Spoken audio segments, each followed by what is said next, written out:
about your connection to food, and this is more than food, right? For you, especially in your career and what you've built, but like even how you've chose to eat and vegan lifestyle and health. I just I don't know, what have you learned about it? What is its role in your life? When I decided to go vegan, I did it after watching a documentary because I was sick. Which one did you watch? What the Hell? Oh yeah. So my daughter came home from school. She was 15 at the time, and she said, "Mommy, we saw this documentary at school. I think you should watch it." And it was What the Hell. So me and my husband was like, it was on Netflix. We was like, okay, let's watch it as a family. And they started talking about not all diseases are hereditary, right? Sometimes things run in the bloodline and it reacts to the food because everybody's eating the same food. So I started to think like, okay, my mama died at 51 of a rare disease, ALS. There's no cause or cure. At the time my daddy was 65.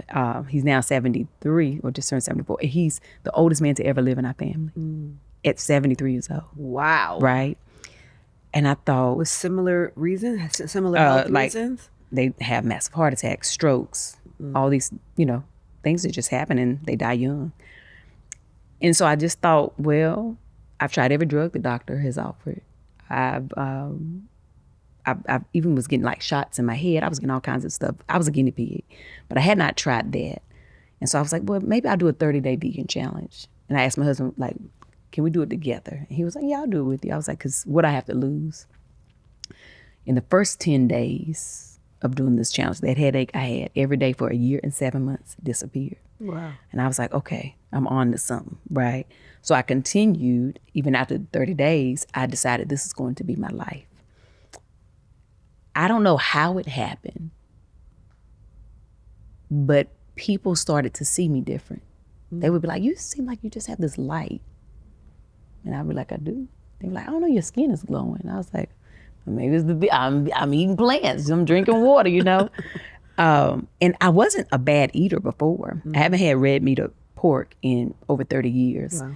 I'm allergic to dairy like most of us. And I was a very mindful eater, but I was never eating to feel well. I used to eat to look a certain way, which is also a sickness, right? Because now that's like I don't care if it's hurting me as long as I look good. That's not good, right?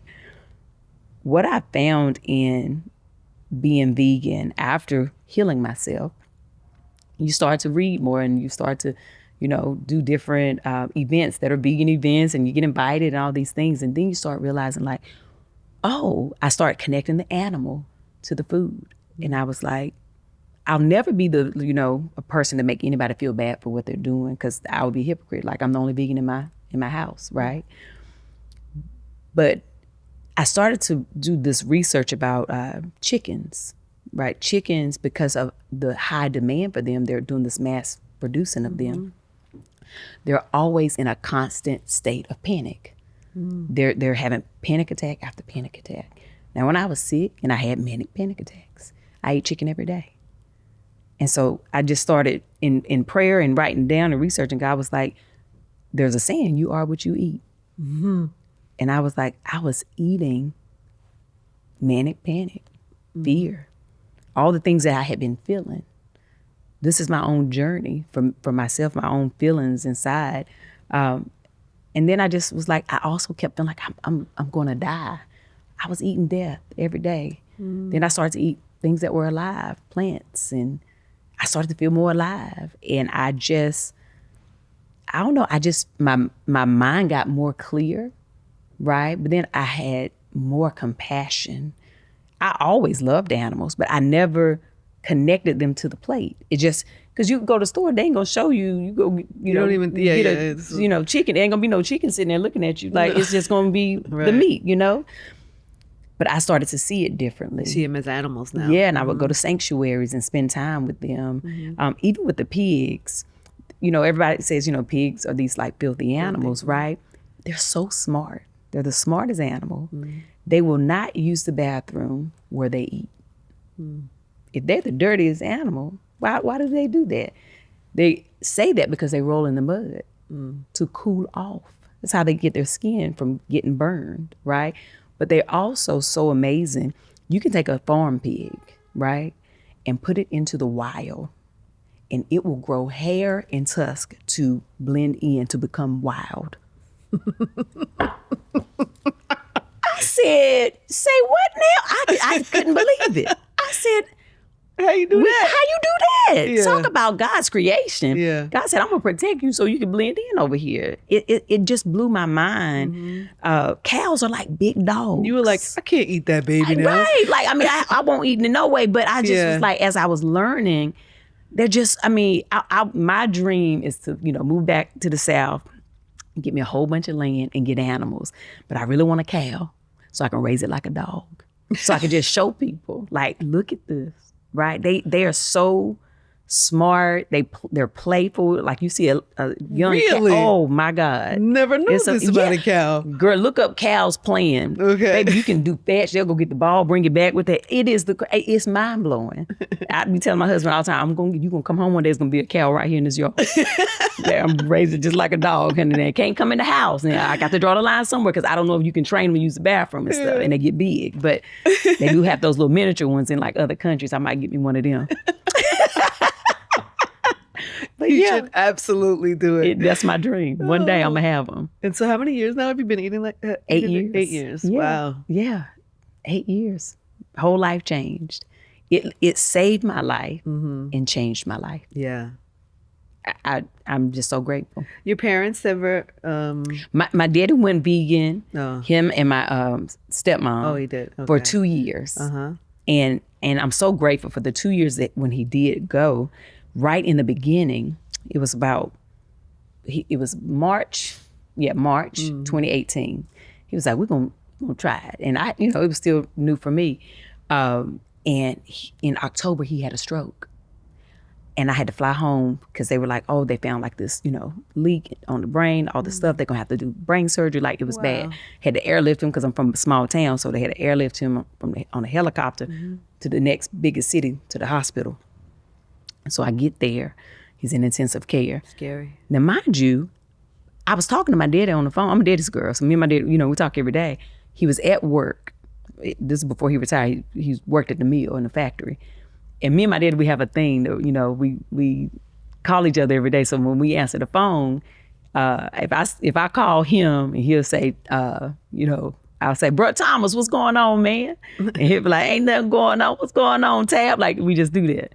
And so I called him, and when he answered the phone, I said, Bro Thomas, what's going on with you, man? And he said, well, I don't know. I'm sitting here at my desk, and I'm trying to write my name. I can't write it. I said, Daddy, you having a stroke? Daddy, you having a stroke? Because the strokes also are in my family. You caught him in that moment. I called my sister. I said, go to the mill, Daddy having a stroke. He said, well, I can't have a stroke. I got two. He's also a barber. The barbershop right by the mill.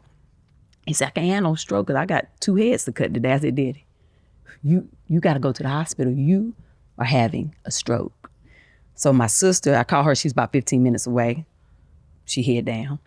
He done left the mill, drove his truck to the barbershop, and he cutting hair. This is like you on the highway. Baby, you know what? You right. I'm with you when you're right now. You're right. This is like you on the highway. My sister, he would not leave the barbershop. Now, I don't know what them heads looked like when he finished cutting. You sat there having a whole stroke and you done gave 2 people a haircut. Then he went to the hospital. Within an hour from him getting there and them scanning is when they put him in that helicopter to fly him to Winston-Salem. So anyway, I get there. I had to fly in. So the doctors come. He's in an intensive care unit. Everybody on this floor has had a stroke similar or less than the one that his chart was showing. They were paralyzed. Some of them had went blind, like literally couldn't talk, everything. Wow. He had a slight slur, very slight. You could barely tell he was walking. His hand was like a little bit weak. When they came in, they were like, well, we were going to do the surgery, but when we checked it, the blockage, like it just, like it dissolved and went back into the bloodstream. And I asked, and it was a team of doctors, they were so perplexed. I said, tell me this, if you're saying everybody on this floor has had a similar stroke or less than what my daddy's chart is saying, and they're all in the condition they're in, and my daddy is literally sitting up talking and can walk, is anybody on this floor vegan? And they said, no. I said, and my dad had been eating vegan for like 6 months. And there was one doctor, he was Indian. He came back in after, he said, that is what Save Your Daddy's like. Wow. He said, because there was no, the blood didn't thicken. It was literally it just dissolved back into the stream, whatever the medical term is. And I said, oh, he said, I believe that. He said, that's the only difference. He's eating differently than anybody else on this floor. Wow. Yeah. I was like, well, Daddy, you see that? But then a couple years later, what'd he do? That chicken had a hold on him. He got the rabbit meat. And baby, that's his business. He eat that chicken and that fish, but he don't do no red meat, no pork, none of that. Or maybe it was just that season that was meant to save him. Listen, in that season. it was. Also, he probably thought he was in control because he was supposed to have been retired. He was working 48 years and was like, I believe I can do another 2 years. Daddy, the mill is shutting down. Ain't nobody even in there working no more. They had laid off almost everybody except my daddy. Oh my gosh. So, but yeah. He sounds amazing. He is. He is. He must be very proud of you in this moment. He is. And I'm grateful that I made him proud. Hey guys, thanks for watching. Make sure you subscribe, like, comment, and check out all of the other episodes we have on Angie Martinez IRL podcast.